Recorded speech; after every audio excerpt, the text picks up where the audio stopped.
मौर्य साम्राज्य एक प्राचीन भारतीय साम्राज्य था जो लगभग 322 ईसा पूर्व से 185 ईसा पूर्व तक अस्तित्व में रहा था। यह साम्राज्य चंद्रगुप्त मौर्य द्वारा स्थापित किया गया था और इसकी राजधानी पाटलिपुत्र में थी। चंद्रगुप्त मौर्य की विशेषताएं। विस्तार। मौर्य साम्राज्य ने लगभग पूरे भारतीय उपमहाद्वीप पर विस्तार किया था, जिसमें वर्तमान भारत, पाकिस्तान, बांग्लादेश, नेपाल और अफगानिस्तान शामिल थे। प्रशासन। मौर्य साम्राज्य में एक केंद्रीकृत प्रशासनिक प्रणाली थी जिसमें राजा के अधीन कई अधिकारी और प्रशासक थे।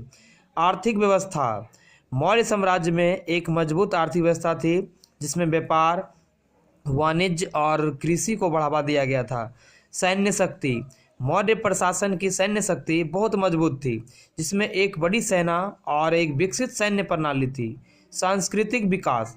मौर्य साम्राज्य में सांस्कृतिक विकास को बहुत बढ़ावा दिया गया था जिसमें कला, साहित्य, दर्शन और विज्ञान को विकसित किया गया था। मौर्य साम्राज्य के प्रमुख शासक। चंद्रगुप्त मौर्य 322 से 298 ईसा पूर्व तक शासनकाल में रहा था। बिंदुसार 298 से 273 ईसा पूर्व तक रहे थे। अशोक महान 273 से 232 ईसा पूर्व तक रहे थे। दशरथ मौर्य 232 से 224 ईसा पूर्व तक रहे थे। संप्रीति मौर्य 224 से 215 ईसा पूर्व तक रहे थे। अब मौर्य प्रशासन का पतन। मौर्य प्रशासन का पतन लगभग 185 ईसा पूर्व में हुआ था, जब पुष्यमित्र शुंग ने मौर्य साम्राज्य को हराकर शुंग वंश की स्थापना की थी।